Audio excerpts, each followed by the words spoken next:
முன்னாள் ஊராட்சி மன்ற தலைவி வீட்டை சுத்தியலால் ஓங்கி அடித்து உடைத்து உள்ளே புகுந்து பொருட்களை கொள்ளையடித்து சென்ற முன்னாள் எம்எல்ஏவான தன் அம்மா மற்றும் சகோதரி வீட்டை திறப்பதற்காக கண்முன்னே மிரட்டி கண்மூடித்தனமாக கொடூரமாக தாக்கிய ஹார்ட் பீட்டை எகிர வைக்கும் காணொளி.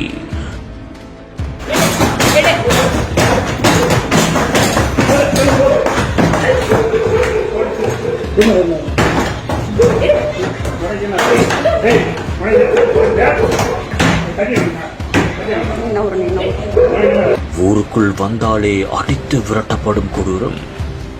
ஊருக்குள்ள போனாலும் அடிக்கிறாங்க, இருந்த வீட்லயும் இருக்க விடாத பொருள் அனைத்தையும் அள்ளிட்டாங்க. ஊருக்குள்ள வந்தீங்கன்னா அப்படின்றாங்க. அதுக்கு கேட்குறாங்க சின்னசேலம் ஸ்டேஷன்ல, உன்னை யார் ஊருக்குள்ள போக சொன்னது, என்னோட சொந்த ஊரான ஊருக்கு என்ன வரக்கூடாது அப்படின்னு சொல்லி தகாத வார்த்தைகள்